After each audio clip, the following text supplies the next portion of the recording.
mga ginawa at sinabi sa social media at sa traditional media nitong dating politiko at artista na si Andres Jose o mas kilalang Anjo Iliana. Dapat hindi palampasin ito ng Itbulaga family at ng Soto family kahit pa sila ay nagkaroon ng ceasefire.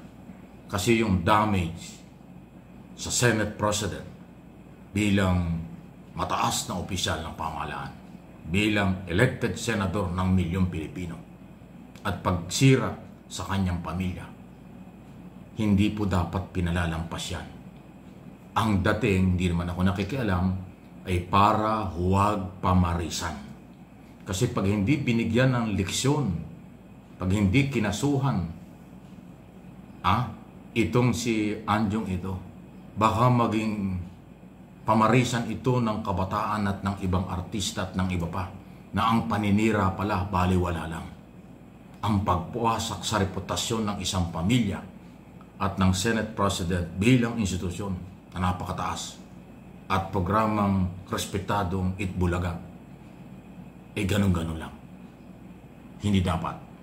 Sa akin pong sariling opinyon at pagsusuri dito, no one is above the law. Ignorance of the law excuses no one. Ipairal po yan. Senator Tito Soto, alam kong ayaw nyo ng away, hindi kayo nakikipag-away. Matino ang pamilyang Soto Gamboa family. Pero dahil po sa ginawa sa inyo, hindi nyo masisising ang taong bayan ay hindi manahimik dito. Kasi ito po ay pagyurak sa Senado bilang Pangulo si Soto at sa pamilya.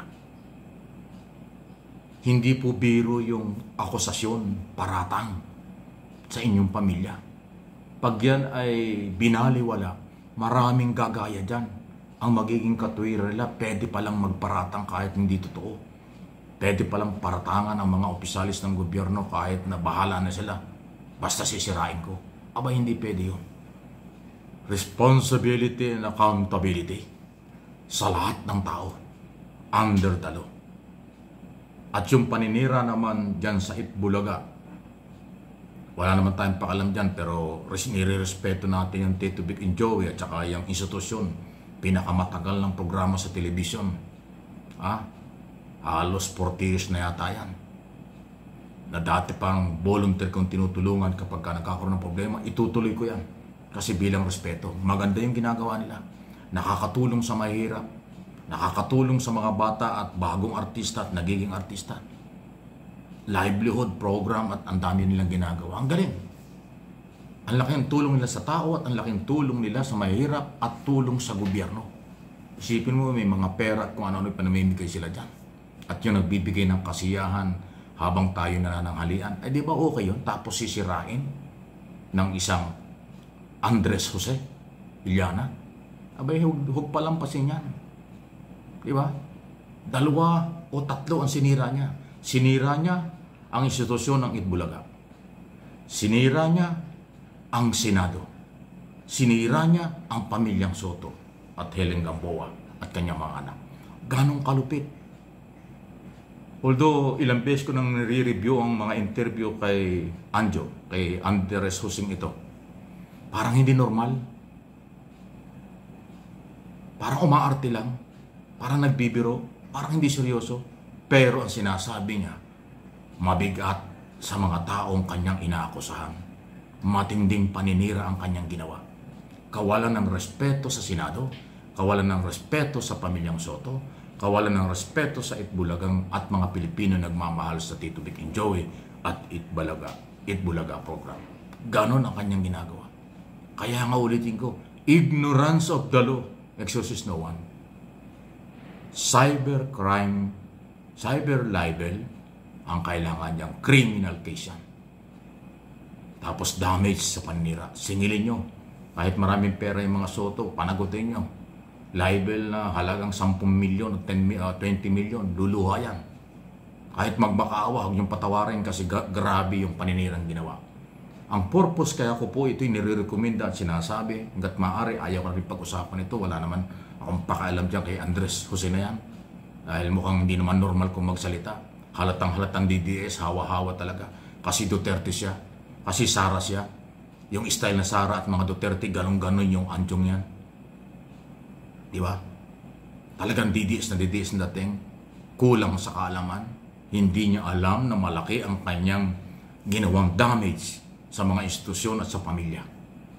Kaya dapat ay panagutin yan. Kahit pa humingi ng tawad, panagutin para hindi pamarisan. Yun po yung punto ko rito dahil itong aking mga channel may pagmamahal, malasakit sa kahit anong sektor. Basta tao, basta Pilipino, lalo tigit. Mga gobyerno o kakala, lahat ang karapatan ay mahalaga. Huwag nating yurakan. Huwag niyong abusuhin ang inyong kasikatan, kung sikat ka man. Huwag niyong abusuhin ang kahirapan at yung maliliit na mga mamamayang Pilipino. Kung nagpapasikat kayo, maling pagpapasikat. Kung nagpapakilala kayo at meron kayong ambisyon sa pamumulitika, maduming politika yan. Kahit barangay, hindi dapat maging barangay chairman yan. Yung ganyang klaseng attitude, ganyang klaseng paninira, dahil napakadumi ng paninira kung ang ambisyon ay pumasok sa politika. Kahit barangay chairman, hindi pwede ang ganyang klaseng mga tao. Pasintabi na. Yan ang aking personal na opinion at analysis sa issue ito. Huwag niyong abusuhin ang inyong karapatan. May mga limitasyon ang malayang pamamahayag. May limitasyon ang malayang pananalita. Freedom of expression, freedom of the press under 1987 Constitution. Pero pag sumobra ito, merong accountability. At kung hindi nyo alam ang accountability, malalaman nyo yan pag kinasuhan na kayo, pag binalikan kayo ng mga taong pinersonal at sinira ang reputasyon. Okay? Ganun pong katindi. Natural, bilang Senate President si Tito Soto, number 3 sa pinakamataas na posisyon niya sa pamahalaan. Kaya hindi niya kailangan, hindi pwedeng ibaliwala niya yun. Pangalagaan niya ang institusyon dahil pinersonal siya. Alam mo kung ang issue nyo, ginawa mo Andres, tungkol lang sa Itbulaga, hindi masyadong malaki ang epekto niyan. Kung kayo-kayo lang sa show business o sa Itbulaga, kahit malaki yung Itbulaga, kung kayo-kayo lang, okay. Pero yung idamay mo yung buong, yung pamilya, wasakin mo yung pamilya, at nakalimutan mong Senate President, Senador na, elected Senador yan, yan ang malaking pagkakamali.